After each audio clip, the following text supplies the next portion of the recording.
uh, Carrie Griffith from the Texas State Teachers Association, and for everyone for joining us. Now we're going to transition to Dr. Stevie Puckett-Perez.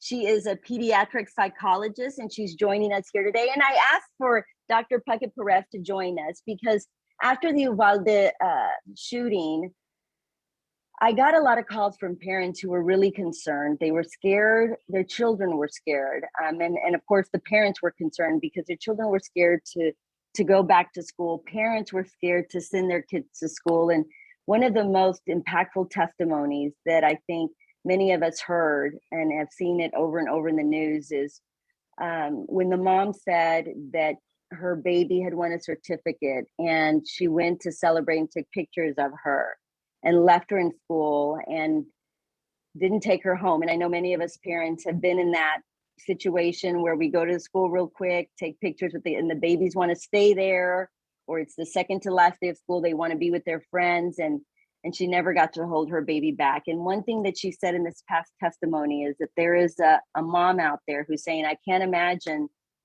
something happening to my child who doesn't know that they're the next mother who's going to be mourning her child. And that is huge for any parent to even process. But I think what's even worse and most scary, I guess, and sad in the society that we're at today is that our children are processing those conversations as well. The little girl who had the foresight to cover herself in her peers' blood to survive. Dr. Puckett, that's a lot, but I want to thank you for joining us today and speaking on this topic with us today, because parents are truly concerned. It's scary for all of us, but what we're putting our parents of our young children through in this type of society where we're allowing guns, where they're scared to go to a Walmart or to a movie theater, to church, right? But as a child, for all of us, we grow up, our safest, most enjoyable, most challenging environment is our school, where we see our second mom there, right? Our teacher. What do we do? What are you hearing from parents? How can we help our children through these times? What can we tell them? Parents are doing everything they can to dispel the fear, but the fear is real. And so that's where parents are struggling because they can't keep their kids away from school forever. Mm-hmm. And so could you share with us a little bit about what you do as a pediatric psychologist and what we can do as parents to help our children through these times and having these conversations? Absolutely. I wish I were here with you talking about just about any other subject, but this is an important one to address because it is widespread, and some people think that this impacts those children who are directly impacted, but it impacts every single child who's going to school and every single parent who sends their children to school. And so the impacts and mental health effects of a school shooting or tragedy of this nature are not limited to the schools in which they take place. They impact all of us to varying degrees. And so what I do as a pediatric psychologist is I treat children, teens, and young adults with mental or emotional health concerns and support kids who are dealing with coping with major medical issues or challenges there. So my background is originally actually in school psychology. So I've been in schools and have treated children in schools and know what that looks like and what mental health in schools looks like. And now I am in children's hospitals and university settings. But today I'm here to talk with families and parents a little bit about, so this has happened and it does happen. What do we do? How do we support our children in the aftermath of such terrible tragedy? Because we're left picking up those pieces, and not just for those families who are directly impacted, but for everyone. And so today, I'm hoping to give some tips and give some advice on, what do we say? What do we do? And so I've actually prepared some slides to share, because I know this is a lot of information. It's a lot to talk about. It's a lot to digest. And so I have some PowerPoint slides that I'll put up as I talk and share some of this information. And feel free to stop me along the way with any questions. Okay, Thank you. let's see if I can navigate technology and share my screen here. We'll hope for the best. All right, here we go. And let me see if I can, just one second. Here we go. All right, so first I just want to talk about the impact on kids, and it's pretty substantial. And this is not, I'd like to point out, not specific to kids who are directly in these school settings. 2/3 of students across the country express fear and worry that a shooting is going to happen at their school. That's the majority of children are going to school fearful that they are going to get shot or that some dangerous, violent event is going to happen in their school setting. This was not the case when the majority of us adults were in school. So their experience of what school is like is just very different than what we remember as school. And not only are, 2/3 of these kids pretty significantly impacted and fearful, 1/4 of kids experience major clinical anxiety about these events. That is a lot to be experiencing significant severe anxiety and fear. We see across the board increases in depression, anxiety, physical symptoms like not being able to sleep, having headaches, stomach pain, muscle tension, and legitimate post-traumatic stress symptoms. When we think of PTSD after having gone through a trauma, children across the country are exhibiting post-traumatic stress symptoms, even when they haven't directly been part of one of these events. And so just far and wide, the impact on children is notable. And that impact is there in addition to all of the other major challenges that kids are facing right now, including just coming into the next phase of this whole pandemic experience and missing out on many social experiences, educational experiences.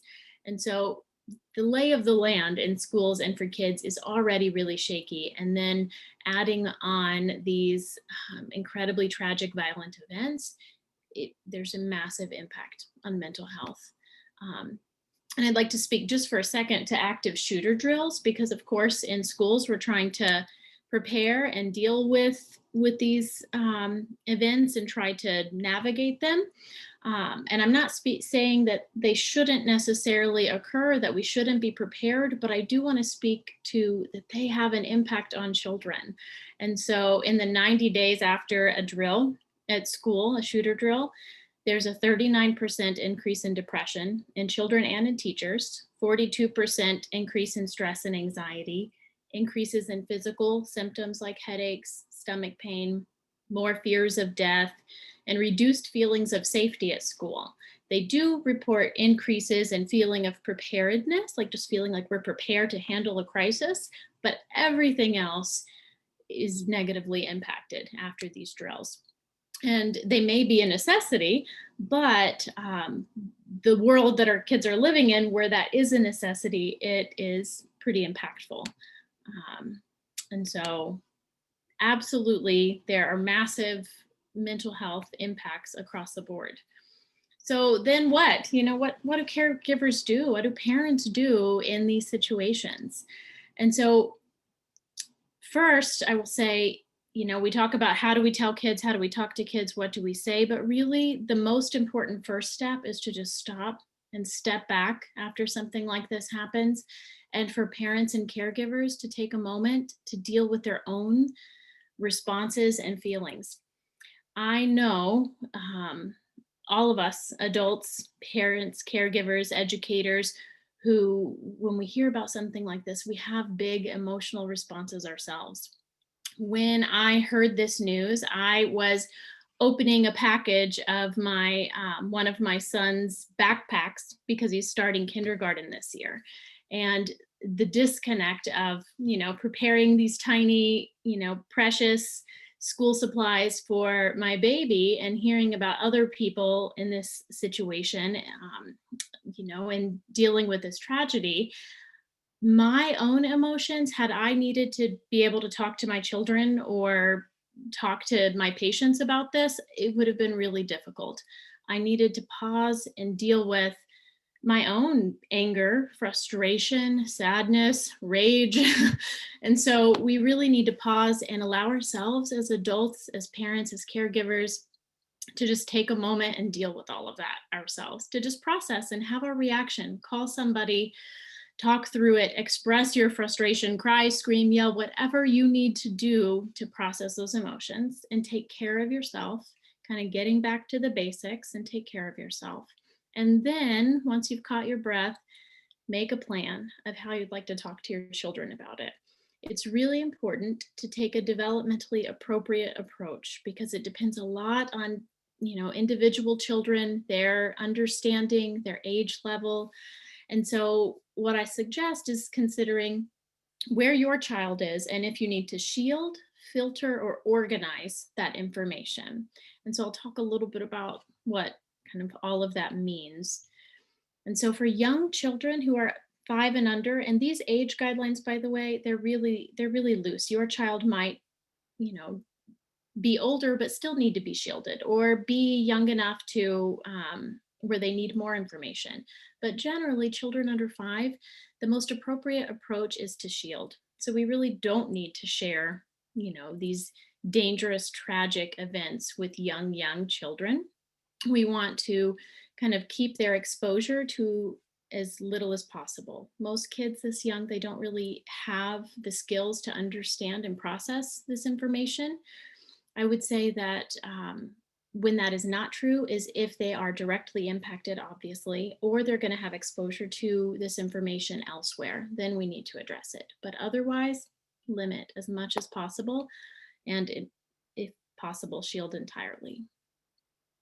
For school-age children, those kiddos who are in elementary school, in middle school, I wish we could shield them, but we can't. They are going to hear this elsewhere, and we don't want to wait for them to bring it to us. We don't want the majority of their information that they get about these types of events to come from peers or other, misguided sources or conversations they overhear, snippets of the news, social media, if they have any access to that.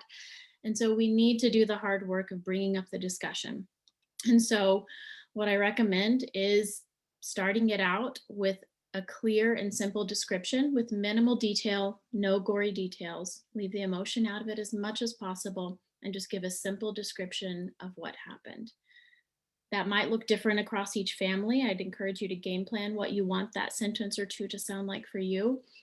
For a lot of families, it might be, a bad person went into a school and using a gun shot teachers and students.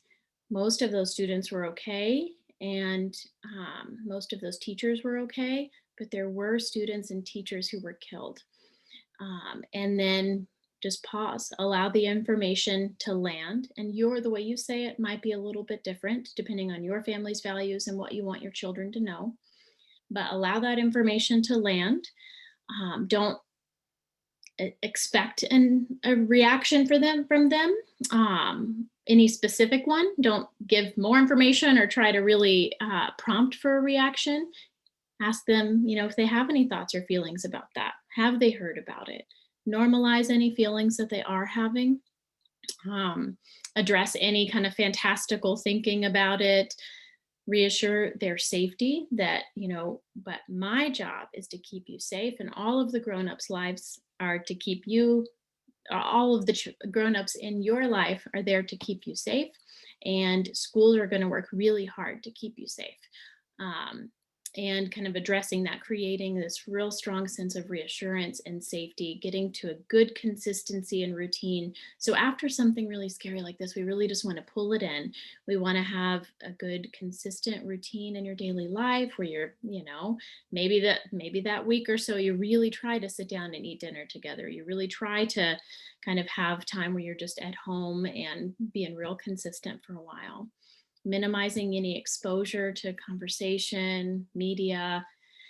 And, we're trying to balance out these tragic images or things that they've heard with some positive. That's part of how we deal in the aftermath of trauma, because those negative things are really intrusive and they really, really stick in our minds and in our hearts. And so we need to highlight what is good. And, so that might be finding the heroes, finding the people who are the helpers in the event, getting back to the Mr. Rogers advice of just look for the helpers and trying to highlight those people. And then revisiting this occasionally, because oftentimes that first conversation may not land, or it may not make a lot of sense to kids, or they may seem uninterested. But being prepared to have it a couple of times is pretty important. Then for the older kids, it's hard to filter. We know they know more than we do many of the times. With teens and young adults, we can't shield, we can't really filter, but what we can do is help them make sense of what they know and make sense of what they've heard. They have exposure. They have been online, they've been on social media, they've overheard conversations, they likely have their own very strong opinions about it. And so I would not lead with you giving any explanation. I would lead with, I know you've heard about this. Tell me what you know. What are your friends saying? What are you overhearing? And just kind of get their story of what they know, what they've heard, and then what feelings, what reactions are they having to that? You probably have some thoughts about that. You probably have some feelings. I know I do. I'm curious how you're feeling right now. And what's it like at school? What's it like talking about this stuff amongst your friends? Just get a real good sense of things, normalizing any challenges or responses that they are having, and even modeling that yourself with older kids and teens, saying, you probably have noticed that I am really sad talking about this, or I'm feeling really angry, talking about this. And that's a normal reaction. I can handle feeling sad, and I can take care of myself while I'm feeling sad, and I can take care of you while I'm feeling sad. I'm sure you have your own feelings about this too. And then back to, the basics of reassurance of safety, look for the helpers. And with teens and older adults or younger adults, we know like this generation is very justice and action minded, which is fantastic. And in these situations, they're going to be looking to parents, educators, and everyone to say, okay, but now what? What do we do? What can I do? What can you do? And so having those conversations with your kids as well. What can we do to help? How can we be helpers? How can we support the people in these situations? Are there any, prevention efforts we can take? And learning about what your kid does want to do and helping them through that, making a plan and helping them feel like they're taking action can be really helpful. And then, after all of that, knowing when to seek help. We talk about in these conversations, you'll hear mental health, mental health, mental health. And there's a reason for that, because it is the most neglected part of our kind of caring of humans. We address medical needs, physical needs, and educational needs, but emotional and behavioral needs are overlooked unless they are a major and obvious problem to everyone, unless they're an external problem. And so, when you notice that your child's mood is changed, their behaviors are changed, their habits are changing after something like this, in the short term, that makes a lot of sense. Then it's just adjustment and a reaction. But when that gets stuck and it's really impacting their functioning, you're seeing a lot of fear, sadness, worry, grouchiness, irritability, hopeless feelings. If you're seeing changes in their appetite, you're seeing that they're sleeping all the time or not enough, they're not really enjoying things. With younger kids, you might see developmental regressions, thumb sucking, bedwetting, wanting to sleep with you at night, loss of skills they previously had and kind of return to a more baby-like state. Physical symptoms like headaches, stomach aches, tension, nightmares, thoughts of death, fears of violence, those sorts of things, when they are happening over and over and they're really impacting functioning, it's time to reach out to a psychologist or mental health professional. They can help kids and families through this. There's no shame in seeking that additional help and having more people kind of on your team and helping your family work through this.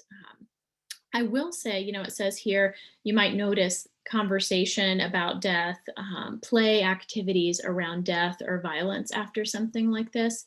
And that can be really alarming to parents when you see your, 7 or 8-year-old acting out shooting or acting out someone dying and things like that, and kind of seeing that in their play. That in and of itself is not concerning. Play is the language of children. And after something that they can't make sense of, it is very common and very normal to see them work through that through their play rather than language. And so it's not concerning if kids do that sort of thing, or we're seeing those behaviors after something like this. When it's lasting for a long time and impacting their functioning and they're not working through it and it's starting to impact them in bigger ways, that's when, we need to be a little more concerned about it. And then just, a couple of resources. The National Child Traumatic Stress Network has some phenomenal handouts in both English and Spanish for parents, for educators, for kids. It gives specific ideas about what you might say to kids, discussion of what all of the possible natural reactions are. And then what I really appreciate, they have some strategies for what we call trauma-informed school preparation.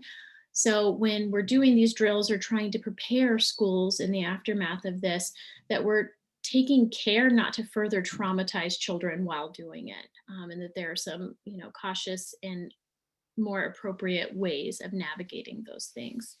For younger kids who are more directly impacted or having some more trouble with this, there are some great books that directly kind of address violence and trauma. Some of these focus specifically on violence happening in the school setting, like the Anthill disaster. And the same author who wrote that wrote I'm Not Scared, I'm Prepared. And these were written after Sandy Hook. And specifically with the goal of supporting kids getting through trying to make sense of when something terrible happens at school, how do you get back to feeling safe at school and feeling okay? And so that is just kind of what I wanted to share with families, because we're all in the position of having to talk to our kids about this now. And we're stuck trying to make sense of it ourselves. Thank you so much, Dr. Puckett-Perez. You talked on, your presentation was so informative and really helpful. And I'm glad that you addressed the active shooter drills and the psychological impact that it has on students or children after. You said with the 90 days after, one of the stats was that they saw a 39% increase in depression, 42% stress anxiety. And I don't think that most people understand what that environment is like when there is an active shooter drill at a local school. When I taught second grade many years ago, and it was before Sandy Hook, and we had they weren't called active shooter drills. They called it Mr. Green. It was an unknown adult in the school, and it was code lock your classroom doors, hide, And I remember myself getting very scared, knowing that it was a drill, that they would announce on the intercom, Mr. Green is in the building. And my students would jump up out of their desks and hide under their desks. And I'd had to run and lock the door real quick and go and hide under my desk. And if we were in the middle of math or they were bringing me worksheets, they had to run to their desk and hide. And it freaked me out every time we did it. And I was an adult knowing it was a drill. Nothing was going on, but it freaked me out. I wanted to cry every time. I was anxious, and just seeing my little ones, they're 7 and 8-year-olds running for their lives. And so I'm glad that you talked about that, because if more adults, I think I don't know in what universe we would be able to go to do one of these in a classroom where all the parents and lawmakers got in the classrooms in their local schools and sat down and talked for 20 minutes out of me, and then boom, a surprise active shooter drill. If we all had to go through that, and seeing what our children have to go through in their regular daily school years, there would be a change, because it is a very traumatic experience. And so thank you for highlighting that. Have you had the opportunity to witness one of those in a school or be part of that, or have you heard from your own family members or individuals in your circle? Yes. So when I was doing school psychology, I participated, but I think they look much different than they did a decade ago when I did them. And I imagine now the tone and the fear related, to those things are much different than they were. But even then, it was not a pleasant experience, and it was scary. But now, after all of these events, I hear from lots and lots of parents that that their kids are scared. I hear they don't want to go to school. There's a lot more school avoidance. And we've always, as child psychologists, dealt with school avoidance for all sorts of reasons, but this is a new animal. It's a very different thing trying to convince a child and family, go to school. School is a safe place. Like, we need to be there. Let's continue, having a functional daily life and being at school and finding the joy there, when they're hearing and exposed to these tragic events where school was not a safe place. That makes a child psychologist's job incredibly hard, because when we treat trauma, the first step is to remove the threat. The first step is to address the threat and remove the child from the traumatic situation, and then process and grow and heal and get back to life and functioning. It's really hard to, convince children and families to do that processing and healing and getting back to life and functioning in the context of ongoing fears and kind of the coverage of these events. Yeah, it is so unfortunate, and I wish there was an opportunity for more adults and especially lawmakers to really to see what these kids are having to do, like what the energy is like in those environments when we're having to put our 5-year-olds in my neighborhood school. They had field day. It was after the Uvalde shooting, and there was an active shooter drill, and it wasn't a drill, actually. There was a safety issue, and it was field day. And I remember as a child on field day looking forward all year to having field day. Mhm. And for these children to, whether it's a 3-legged race or whatever, to be cut and having to everybody run into the school because somebody's running around the neighborhood with a gun, it is horrible. And I can't imagine the trauma and the stress that these children and their parents experience just running and having to find safety in one of those environments, but then do it regularly as a drill is, even, I think, just, it's so harmful. But one of the other things that you mentioned in your presentation is initiate the discussion. You talked about that with elementary school and middle school children, and I think I love that, because there are many times I love to see my child's growth, especially my son. Boys are a little different than girls, right? And with my son, I was able to appreciate more of his growth.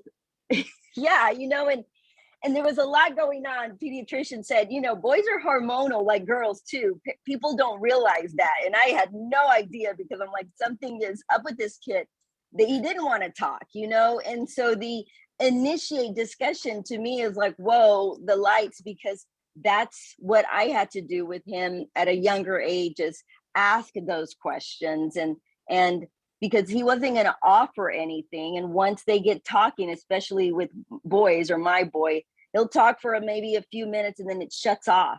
So what you get in those few minutes is rich and very telling, but it is, I love that you address that as parents, many times we have to initiate the discussion, and just because they don't bring it up doesn't mean it's not percolating in there, or something that is on their mind. Yeah, what we know about, even young elementary age kids who we think, oh, they're not bothered by this. They don't know as much about these types of things. Maybe we don't have to have these discussions. If they're in schools and they're around peers and they have any likelihood of exposure, they've been exposed.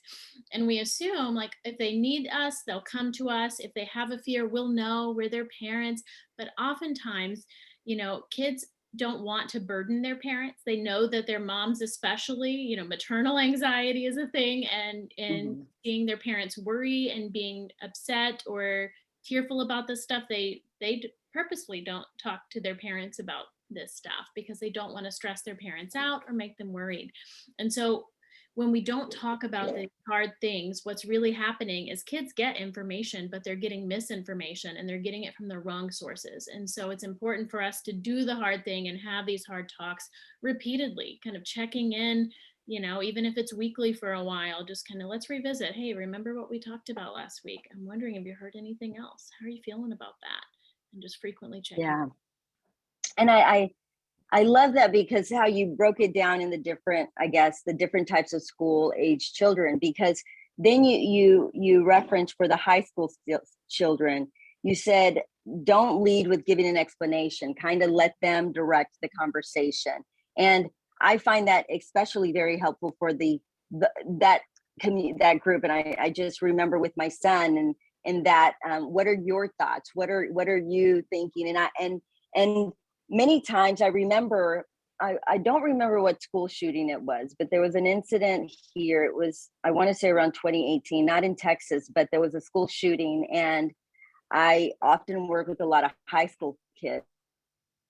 And one of the high school volunteers that I had, there was a school shooting. She said, I'm very frustrated. Me and my classmates, we want to do a walkout, and we want to,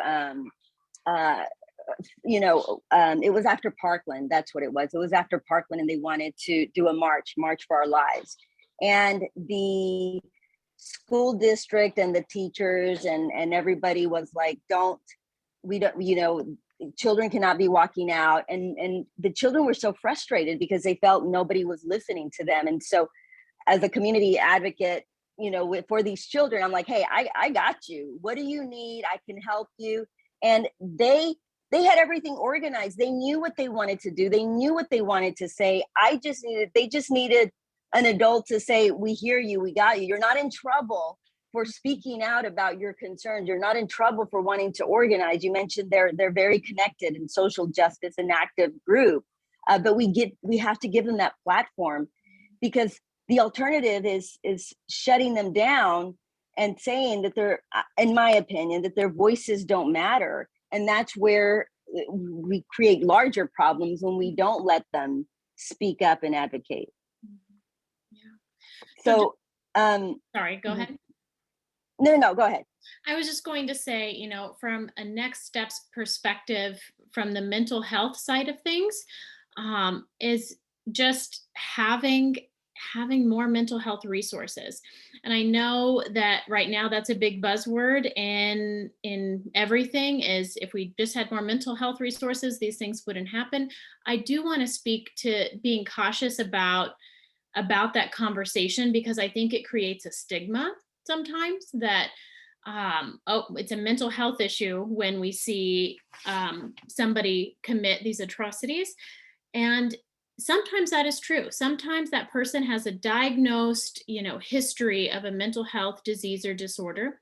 Sometimes they do not. Sometimes it's the range of human emotion. They have anger, they have dissatisfaction, they have frustration, isolation, and it doesn't meet criteria for a mental health disorder. They have a normal human emotion and an abnormal response to that emotion, and then they act out in these ways.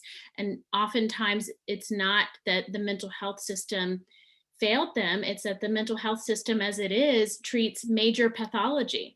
And so we don't have the resources, funding, support, personnel to have a more prevention science approach, where we are seeing kids who are not having major psychopathology, but instead we're just needing additional support. We're there to support strengths-based growth, counseling. We're there to walk kids and teens through challenges and healthy and adaptive ways. That's not how psychology is being used right now. We're definitely the band-aids for the very, very ill kids and teens. And so right now, there's very little we can do without more personnel, funding, resources, and access for kids and teens. Thank you, and we'll continue to fight for those resources to help make sure that we get everybody safely through this, and especially the resources for our children. Thank you so much for joining us, and we'll be sharing your PowerPoint on our website as well. because this is very informative and very helpful information to help our parents and our children, our families. And like you said, you don't necessarily have to have a child in that environment or even in a school situation for it to impact your family and the children in your community. So thank you so much for this information, and we appreciate you sharing your expertise with us tonight. Thank you for having me.